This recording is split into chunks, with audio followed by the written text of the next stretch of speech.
isn't living your typical fairy tale. If I don't go, I'm dead. He isn't your everyday Prince Charming. Hey, buddy, is that your ball? But for Sam and Jerry, this is Mexican. Happily ever after is only a legend away. Cool.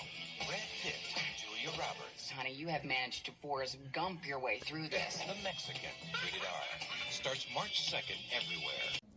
You know, for a movie called The Mexican, there really is not a whole lot of Mexicans in this cast. But actually, the title of this will make sense in just a second here.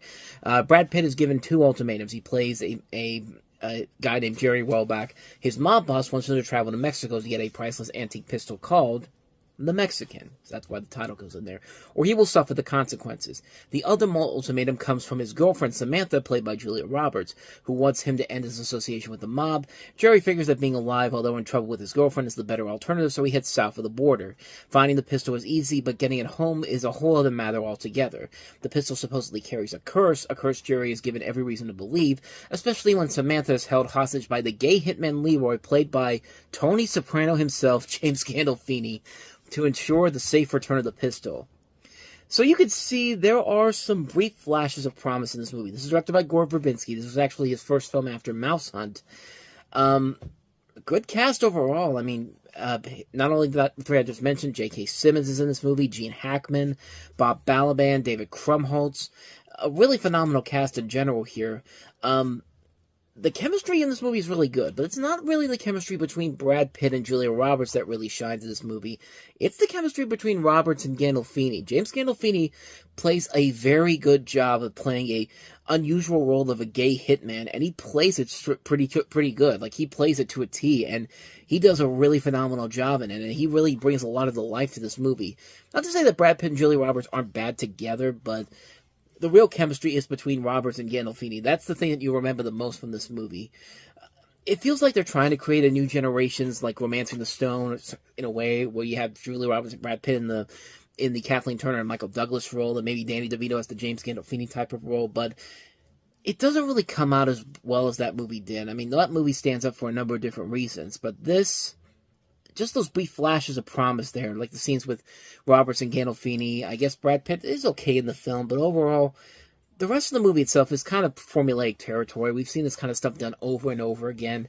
It doesn't really do anything new or anything interesting to really make it stand out on its own, or even anything that remotely memorable about it. But really, the one thing that you come out of this going is that, man, Roberts and Gandolfini are really good together. Like I just want to see a movie with the two. I wanted to see a movie with the two of them, honestly. Like, you have, like, same type of thing. Like, he could be the gay guy, she can be the straight woman, and the adventures that they could have together would probably be very, very interesting. But other than that, though, I guess this movie isn't terrible, but it's not a great film either. It's kind of a mixed bag.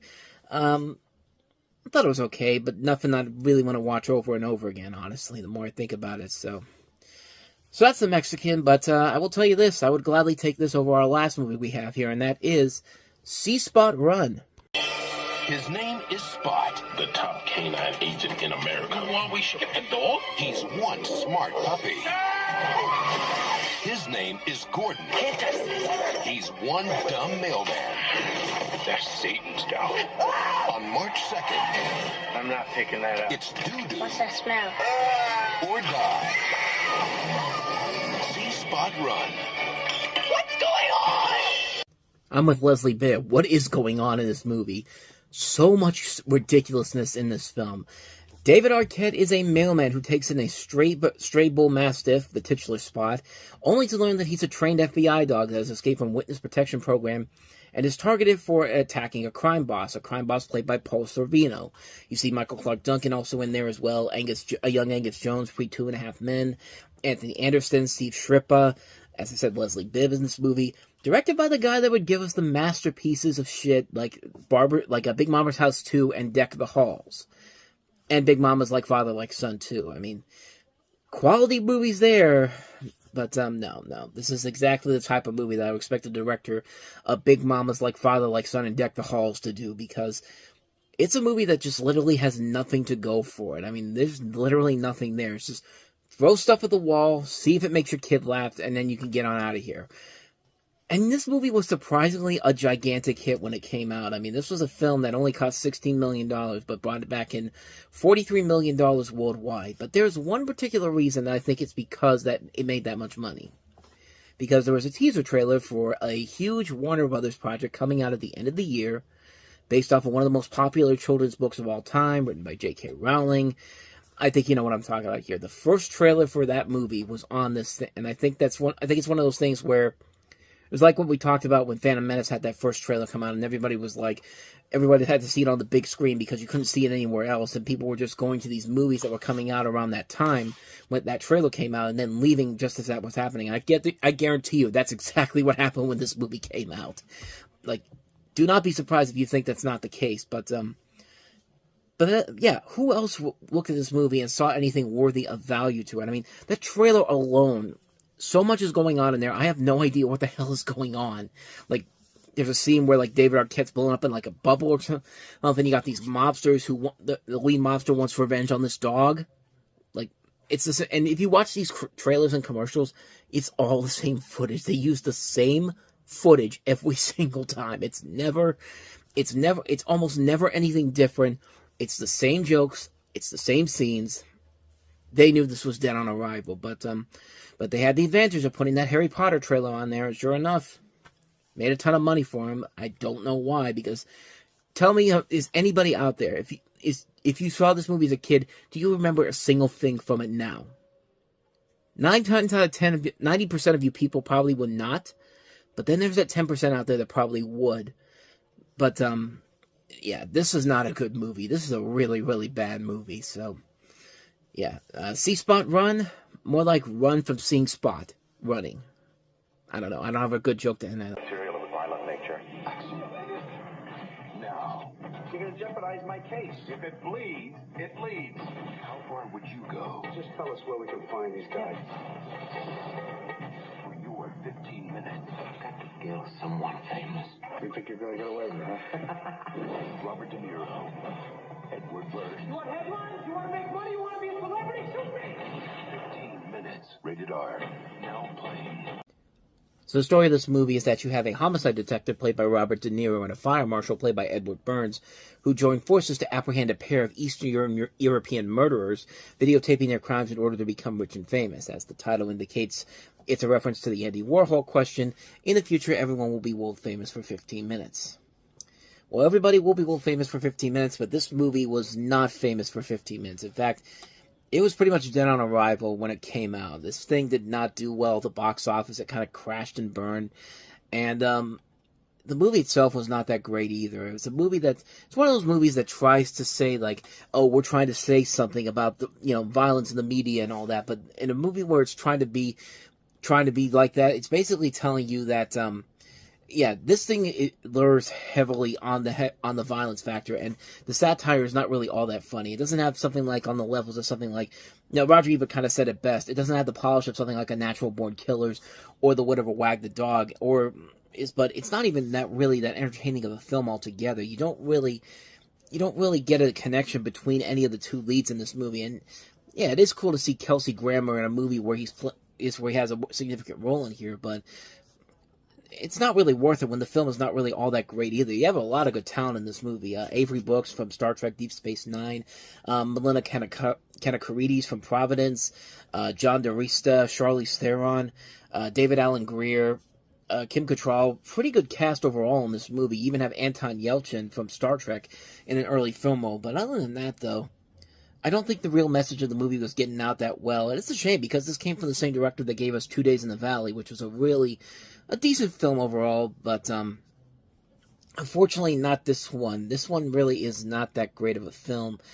It really isn't all that enjoyable in the long run. You don't really get a full sense of enjoyment or excitement out of it when it's all said and done, and you do kind of expect more from it. And again, it's one of those movies that kind of has a problem with what kind of a tone it wants to take. Does it want to? It's trying to be more of a thriller, but when you have people like David Alan Grier as a mugger in this movie, you really don't know if they're trying to be serious or not, or if it's supposed to be more comedic than it's supposed to be. It's a satire, yes, but it's a satire that kind of plays itself way too seriously, and I think that's really the biggest problem with it.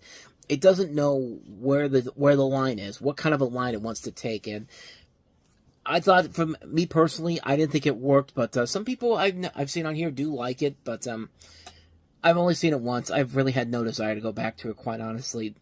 But that's 15 minutes for you, so let's go ahead and move on to our next movie, which is Get Over It. Allison. Kelly wants Berg, but her brother doesn't want any of it. Since when did my friends start calling you? Since today. On March 9th, Hey, grabby hand, step away from the sister. love will strike. I kissed him too, and he likes someone else, and it's a problem. Whether you're ready or not.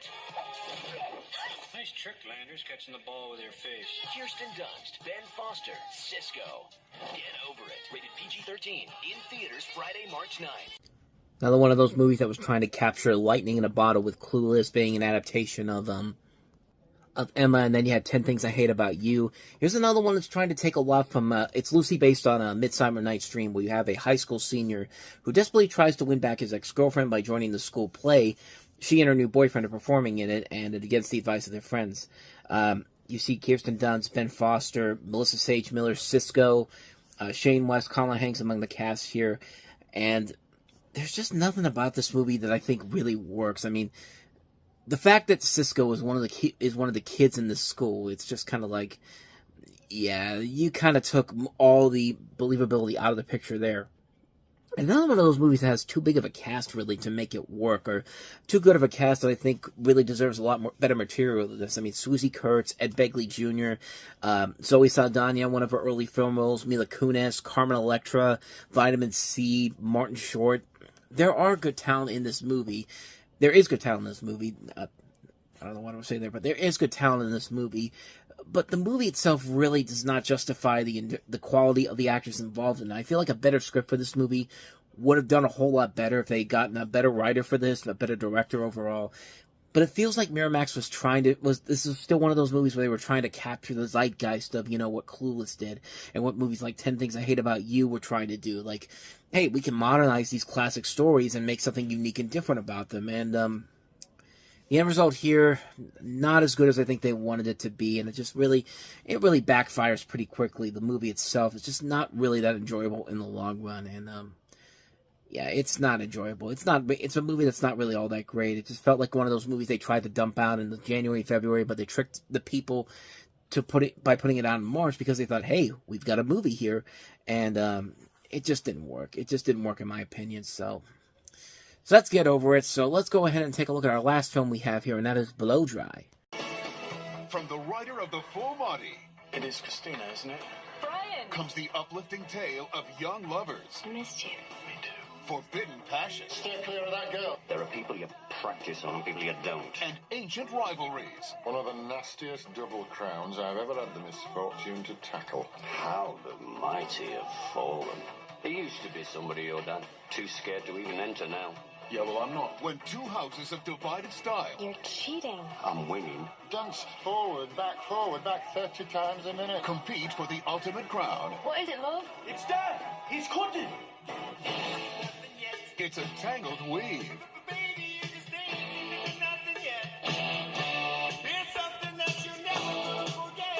Alan Rickman, Natasha Richardson, Rachel Griffiths, Heidi Klum, Rachel Lee Cook, and Josh Hartnett in an outrageous comedy. If you want it, you better cut it. Does it bother you? No volume, no real hold. That's the problem. Of hair-crossed lovers, I've got the color I really have. Blow Dry. So Blow Dry tells the story of, it's the 2000 National Hair Championships. It comes across in this small town in England. The country's top stylists aren't expecting much from the local talent, but they didn't count on Phil Allen, played by Alan Rickman, the retired golden boy of the competition circuit, entering the fray. And he's going up against Bill Nighy. You have Josh Hartnett here. I don't know if he's trying to do a British accent or not, because he's not really doing a good job of hiding it, is of either showing that he wants to have that accent or not have that accent. I mean, he's not really having a good time trying to figure out what accent he's trying to do here, but you can clearly hear Rachel Lee Cook's American accent. You also see Natasha Richardson, Rachel Griffiths, Hugh Bonneville's also in the movie, Rosemary Harris, Heidi Klum.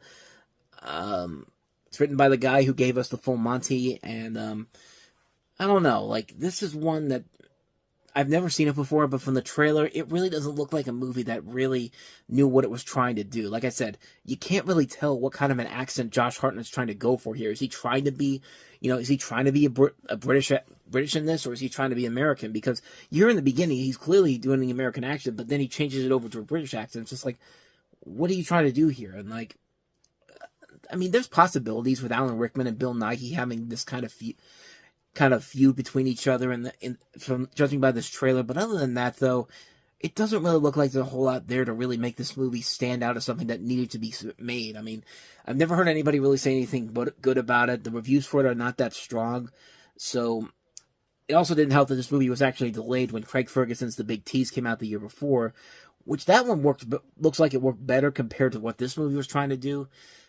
I don't know. I've never seen it before, but it doesn't look like anything too promising or too interesting in general, so I don't know if I'm going to check it out anytime soon, but that's Blow Dry.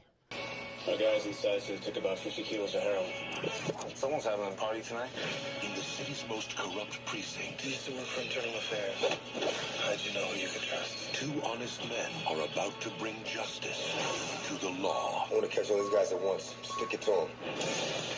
Sunshine can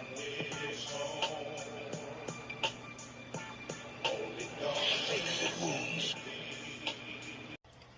So in this film, you have Steven Seagal as this Detroit cop named Orrin Boyd, who doesn't follow the rules. Yeah, he's a loose cannon cop who doesn't follow the rules. That's that trope again. After he saves the vice president by violating every order he received, he is transferred to one of the worst precincts in the city. There, he quickly encounters some corrupt cops selling heroin to drug dealers. The problem is, it's very difficult to tell who the bad guy is and who you can trust.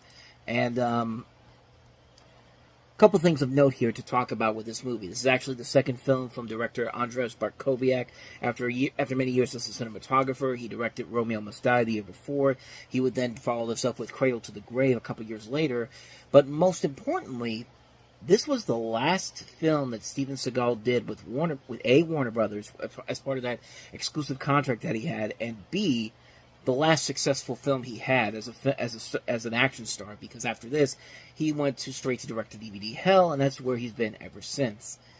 Maybe that's for the better, but, Steven Seagal and DMX, man, I mean, a movie that clearly everyone was asking for, which, probably not what people were asking for, and the movie itself, I mean, it was a hit when it came out, but then again, not really, it really wasn't seen as that gigantic of a hit overall. It was seen as a surprise hit, and for a little bit it was considered by many as Steven Seagal's big comeback, even though the next movie he would make after this was Half Past Dead, which was a huge flop and pretty much was the last theatrical film that he did. But we won't get to that one until next November, 2002.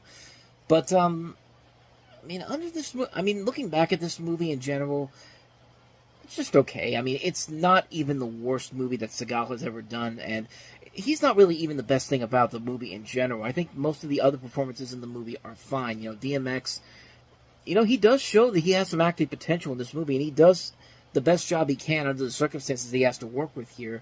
Isaiah Washington is pretty good in here. Jill Hennessy, Anthony Anderson's also in this. Michael Jai White, Tom Arnold, Bill Duke, Bruce McGill, Ava Mendes, which there was a hilarious story about how Mendez's voice was dubbed over by another unidentified actress without her prior knowledge, and when she actually went on The Daily Show a couple years later to talk about this, she talked about how she had learned about this while she was at the premiere with her family, and she realized something was wrong, something was just off. She said the producer later explained to her that her voice was replaced because she doesn't sound intelligent enough.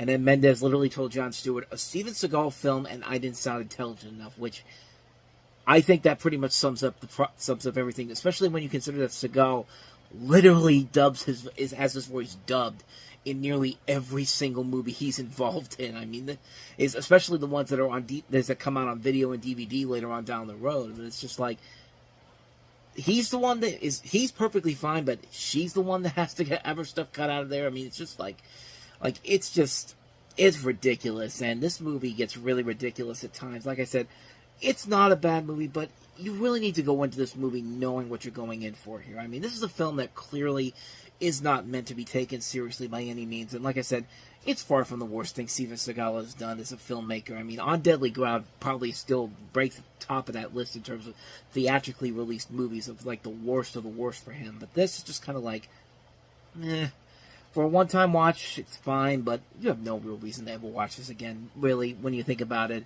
Especially when you can take a look at the other two movies that came out this weekend and think, I could do a whole lot better than this. So let's go ahead and take a look at one of those movies. And we have that one here with Enemy at the Gates. Enemy at the Gate, an intense thriller. They send their top marksman. It's coming from Berlin to stop you. The first great film of the new year. How are you going to find this young man? I'll fix it so that he finds me. Gritty, gutsy, and gripping. 4 stars. It's like Saving Private Ryan meets High Noon. If you kill him, you can win the war for us. And Ebert and Roper in the movie. It's a 2 thumbs up. It's brilliant. Enemy at the Gates. Rated R. The duel begins this Friday. Enemy at the Gates takes place during World War II. The fall of Stalingrad will mean the collapse of the whole country. The Germans and Russians are fighting over every block, leaving only ruins behind. This Russian sniper stalks the Germans, taking them out one by one, thus hurting the morale of the German troops. The political officer Denov leaves him on, publishing his efforts to give the countrymen some hope. But Vasily eventually starts to feel that he could not live up to the expectations on him, and he and Danila fall in love with the same girl, who's a female soldier. From Germany comes the master sniper Koenig to put an end to the extraordinarily skilled Russian sniper. And from that plot alone, you can kind of see where the movie starts to take a little bit of a nosedive here. But the movie itself, good cast overall in this. You have Jude Law, Joseph Fiennes, Rachel Weisz is the woman in this, Bob Hoskins, Ed Harris is the major in this, Ron Perlman. A good cast overall. When it's a war film, it's really well done. From a visual perspective, it's very well done. The biggest thing that really hurts the movie in the long run is the love story. It's not really developed all that well. But I'll give it this, though. It does a better job of telling a love story in a war movie in 2001 than the big new war movie that comes out in about 2 months from now, Pearl Harbor, which is basically trying to be the Titanic for World War II, and we'll see how that eventually backfires big time. But at least this movie was trying to make it work. It didn't, but it does it at least better than that movie does. But other than that, though, when it's the war movie, it's very well done. The acting overall is very good. The writing overall is very good. The action sequences are very good. James Horner has a really good score to this film. When it's the love story, not so much. But the war stuff really outproceeds that. I think it really works very well for the most part here. I think it's a good movie. Definitely could have been a great movie had that love story been a little bit more established and well put together. But as it is, it's a good movie. Not a great film, but I'd say watch it. So let's go ahead and move on to the last movie here, which is easily the best movie of the weekend, and that is Christopher Nolan's Memento. I have this condition. It's my memory. Richard Roper of Ebert and Roper in the Movies calls Memento easily the best film so far this year. See it once and you gotta see it again. My wife deserves vengeance. But even if you get revenge, you're not going to remember it. Ingenious. You'll want to stay in the theater and see it again. The one entertainment experience this year worth repeating. I've told you this before, haven't I? Memento, rated R. I'm not even kidding. When I saw this movie on here, I thought, did I already talk about this on another episode? Was this one of those 2000 leftover films? No, I did not talk about this one, at least on this show in particular. But here you have a movie based off of a short story called Memento Mori, which was actually done by Christopher Nolan's brother, Jonathan Nolan.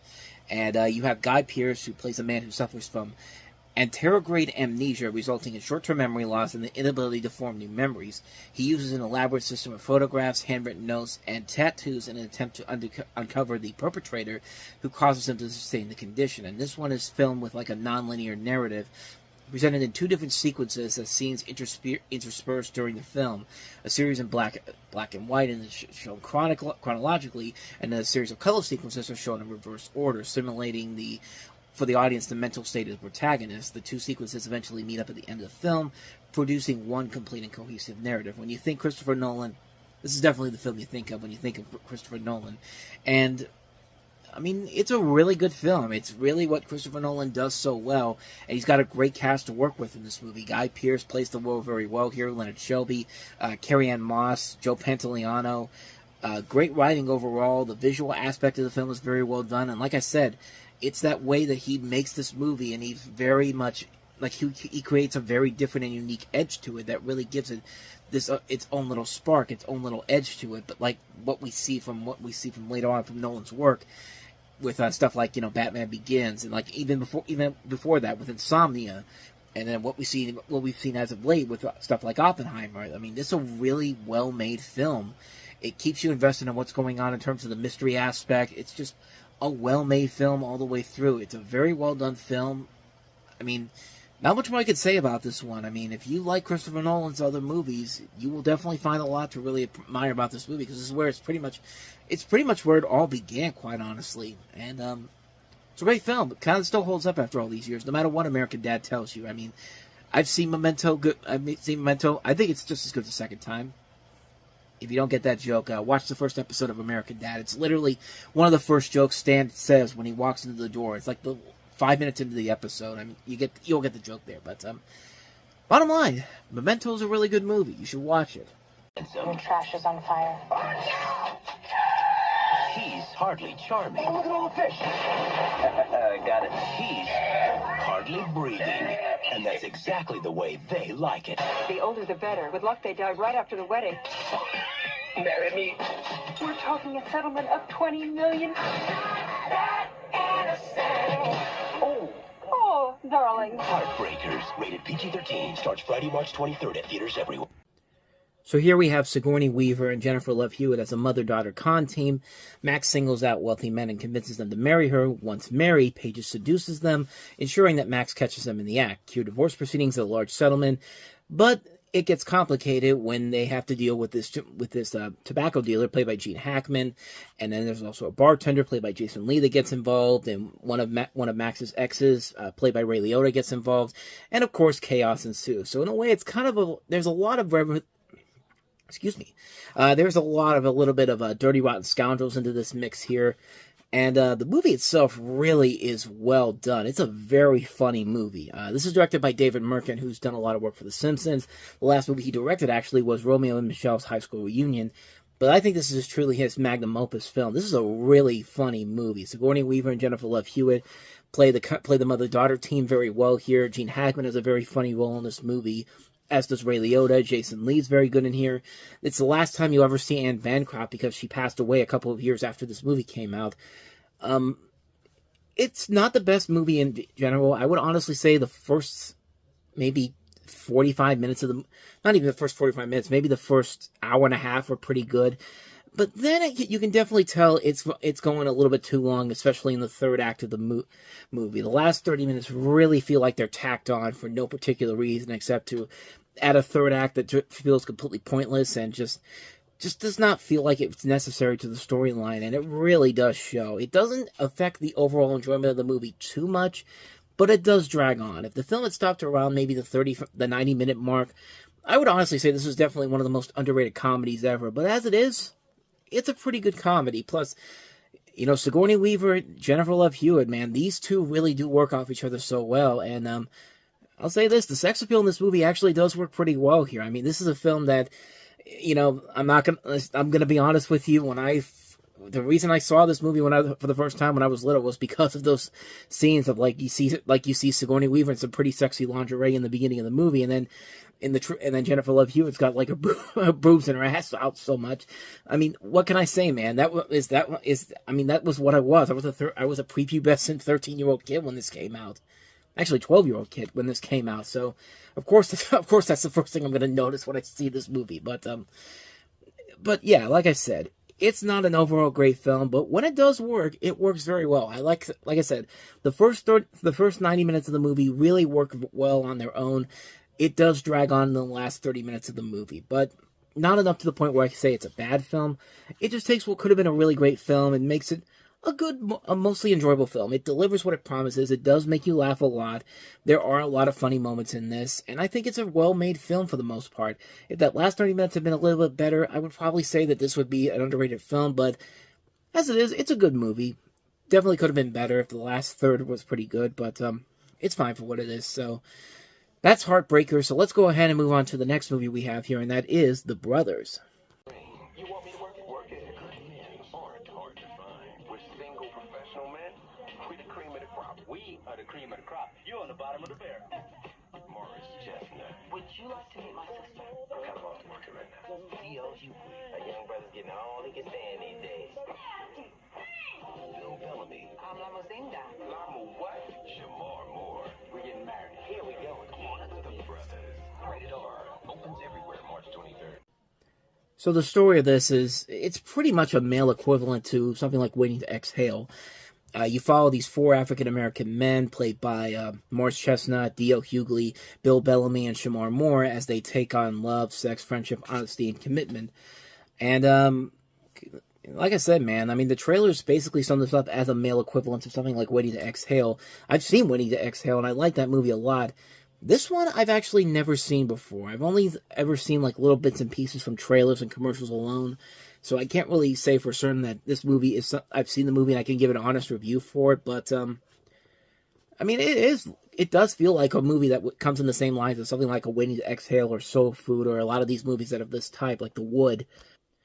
Which, the more I think about it, maybe The Wood is probably the best comparison to this. I mean, I have seen The Wood and I thought that was a good film. This one, like I said, I haven't seen all of it in full, but from the little bits and pieces I've seen from it, I have no reason to believe it's a bad movie. I think it actually could be a decent film overall. I've just never really seen it in full to really give it an honest, full review on it. But from the little bits and pieces I've seen from it, looks promising. It definitely has a lot of things I like about it, but not much more I can say about this one. So that's The Brothers. So let's go ahead and move on to our last movie, and that is Say It Isn't So. Who's next? Right here. The guys who brought you Mary have done it again. Excuse me a minute. Say It Isn't So is outrageously funny. Walter! Stay absolutely still. I gotta go get my camera. A truly twisted romance. Just say something for the honeymoon. What are you saying, Julie? It's the funniest movie of the year. For real? Say It Isn't So. Rated R. March 23rd. Only. Yeah, judging by that trailer, you could see a lot of the real problems with this particular movie. You have a young orphan played by Chris Klein who finds out that his lover Joe, played by Heather Graham, might actually be his biological sister. After they break up, he discovers that they're not really related after all, and he travels across the country to stop her impending wedding. Unfortunately, the entire nature has heard the story and thinks he's just after incestuous thrills, which... I mean, the jokes write themselves. Unfortunately, they're not really funny jokes, and even though the trailer definitely has those little brief flashes of really funny material, like the guy with the bee in the wheelchair with the bees all over his Sally going, "Stay perfectly still, I have to go get my camera." Like, that's probably the best joke in the entire movie, because it feels realistic, it feels actually legitimately funny. Everything else about this movie's jokes is just not funny. It's just a whole bunch of incestuous jokes, and it's just not funny. Like, there's nothing about these jokes that are really funny or clever. You could see them coming from a mile away. They waste a lot of really good talent on this movie. Not just Heather Graham and Chris Klein, but Orlando Jones, like I said, Sally Field, Richard Jenkins is wasted in this movie. A lot of great talent in this film is wasted, and the film is not really up to what you would expect from a Farrelly Brothers production. They produced this movie. They weren't the writers on it. They weren't the director. In fact, this director would actually work with Chris Klein again later in the year with American Pie 2, which obviously was a much bigger and better success, but this, not so much. It's just, first of all, it's really hard to make this type of humor funny unless you have the Farrelly Brothers actually working on it. In fact, this year, in this particular year, I think Fox was trying really hard to create their next big Farrelly Brothers style hit without the Farrelly Brothers involved in them. Like, there was Monkey Bone, which we talked about beforehand. There's this movie. There was, of course, the infamous Freddy Got Fingered. And in fact, the best movie that they tried to do this with was with the Farrelly Brothers, and that was Shallow Hal, which we'll get to at the end of the year. But this overstays its welcome really quickly, and I think it was just them trying way too hard with the shock gags, the slow pacing, the bad writing, the bad comedic elements, just a whole lot of missed opportunities in this movie, despite the very few brief flashes of promise with the comedic jokes there. But like I said, the best jokes are in the trailer for this, but other than that, though, it's a bad movie. Avoid this one like the plague. He's mimicking me! Mom, he's mimicking me! They're two ordinary kids, except for one thing. Your parents are international spies. Something's gone wrong. My parents can't be spies! They're not cool enough!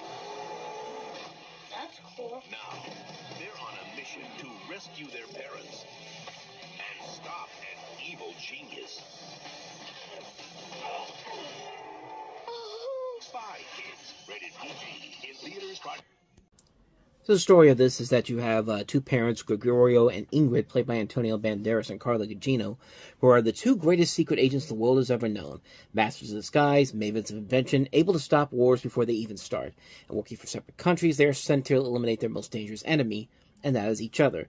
But in an exotic corner of the world where they finally come face to face, they fall in love instead and embark on the most dangerous mission they've ever had to face, and that is raising a family. 9 years later, after they've retired, they've exchanged their adventures of espionage for parenthood, and then they're called back into action when their former colleagues, the world's most formidable spies, start disappearing one by one. The Cortezes are forced to take on this techno wizard played by Alan Cumming and his evil egg-headed sidekick, literally named Minion. But when the unthinkable happens and they too disappear, unfortunately there are only two people that can save them, and that's their kids, played by Alexa Vega and Daryl Sabara.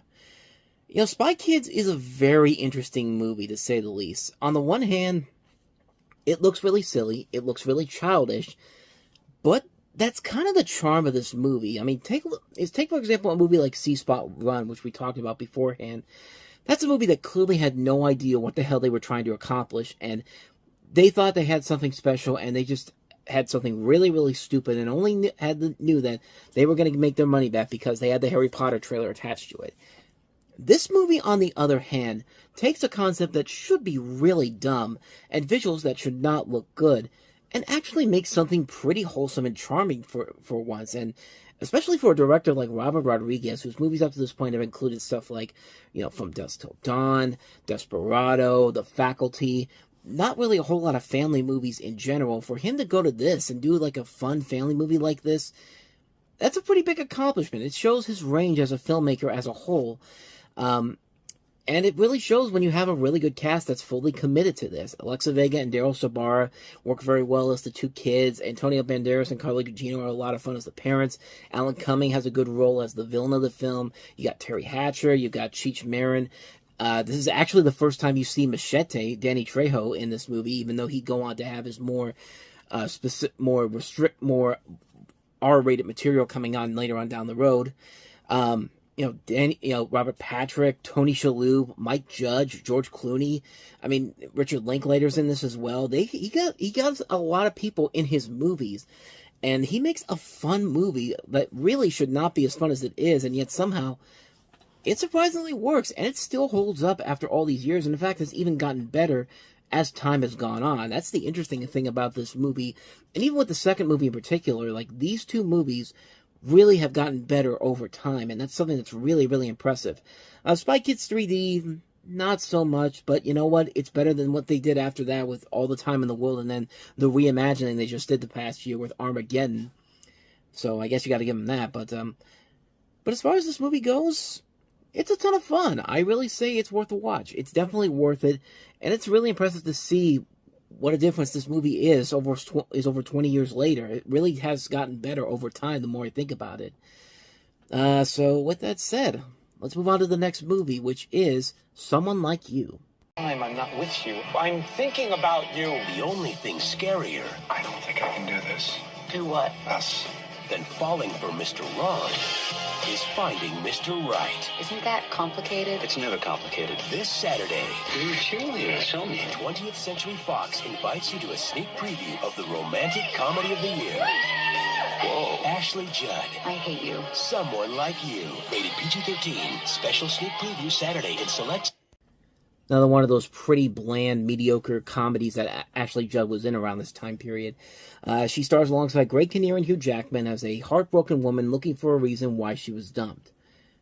If you have to look for a reason why you were dumped, then maybe you should probably do some deep thinking, or maybe you should start picking men that actually would want to be with you, and not the kind of men that don't want to be with you. I mean, I don't know, just my perspective from that front. But what do I know? But as far as the movie goes, it's pretty bland, and it is pretty bland and mediocre. It's a movie that wastes a lot of really good talent on here. Ashley Judd has proven to be a good actress over time, but there was a time where she was just picking movies for the sake of just picking movies and hoping that she was going to have her name be recognized. But other than that, in this, she's just kind of doing a stock role that any woman probably could have been in. Like, you probably put Sandra Bullock in this movie, it probably would have worked the same way. Nothing would have really been gained from it. It is interesting to see Hugh Jackman outside of Wolverine in this, which could be interesting, but I mean, he is, the more I think about it, though, he is probably one of the best things about this movie in particular. Marissa Tomei is also in here, so is Ellen Barkin. But other than that, no, nobody's really doing anything significant or anything that makes this movie something that you have to see. It's just kind of like, hey, it's a date night movie. You see it, you never see it again afterwards, and then you go on with the rest of your life. But other than that, though, I mean, it's just bleh. Nothing too spectacular, nothing too impressive, just mediocre at best. Speaking of mediocrity, let's move on to our next movie, which is Tomcats. On March 30th, the bachelor party begins. You want to join us? I'm never getting married, right, honey? You the man. You the man. You colossal moron. Let's swap some bodily fluids, baby. Tomcats. I should really be heading home. It's a school night. Rated R. Opens everywhere. Behold another one of those comedies that tries to sell the prepubescent teens of the time a movie where it's going to be nothing but sexy women, and it's going to be like the next great American Pie movie, and it's just not. Like, and once again, I was suckered into that. I was 12 years old when this came out. I knew my parents were not going to let me go see this movie, so the minute it went to a video store that I could rent, I picked it up, and when I finally saw it, you could tell how let down I was. This is a movie that literally is promising you all the sex in the world, and it doesn't give you anything of noteworthiness to it whatsoever.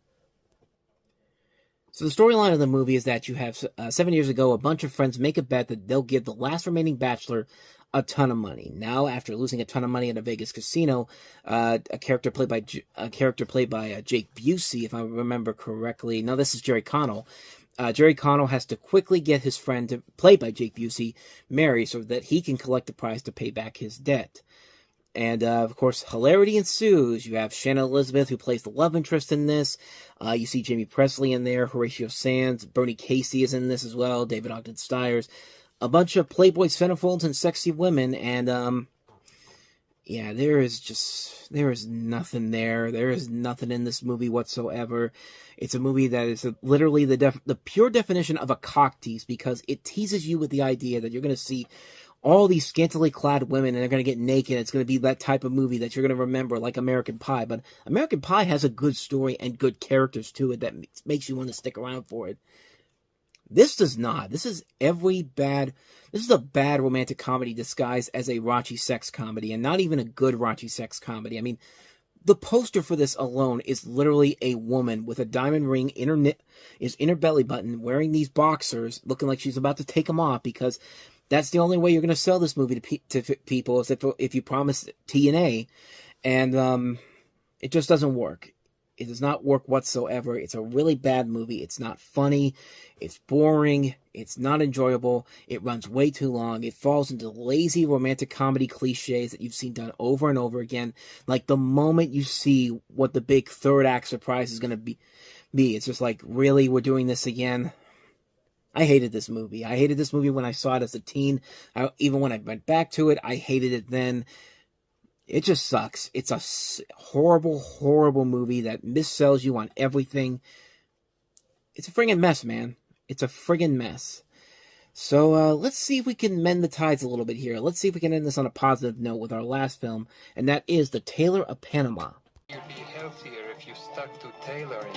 I've got to talk to the ambassador. My rapid response units are on full alert. I've got to stop it. I might store up. Case of life imitating art. When you've gone down that road, it's over. What have you gotten Harry into? This spring, the balance of power We have to stop all this, you hear? is about to be altered. Too late.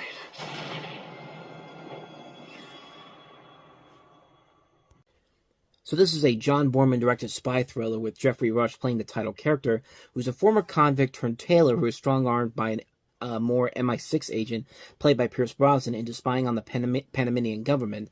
You also have Jamie Lee Curtis, Brendan Gleeson, Catherine McCormick. You see Dylan Baker in there, Lenore Varela from the Mummy movies, and most notably, a young Daniel Radcliffe before he eventually went on to superstardom later on in the year with Harry Potter. And this is not a bad movie. This is actually a pretty interesting and very well-made spy film. It's a smart, dark, satirical movie that has a lot of thrills to it. The direction is very good. This is probably the last film I think John Boorman did before he eventually retired from filmmaking. I thought he passed away, but I guess not. He's still alive he's still alive at 91 years old. Good on him, man. But well, then again, we'll see what happens. I may have just cursed him right there, but no, this is a really good movie. This is a very well-made film. It's very interesting to see Pierce Brosnan kind of doing James Bond, but doing James Bond in kind of a different way. It's nice to see Jeffrey Rush get a leading role in a movie like this, and Jamie Lee Curtis I thought was very good. I thought the visuals overall were top-notch. I think it is a very solid, well-made film on so many levels, and it's a very underrated movie. I definitely would say definitely check it out if you haven't seen it, because it is definitely worth the watch. Very underrated film, The Tailor of Panama.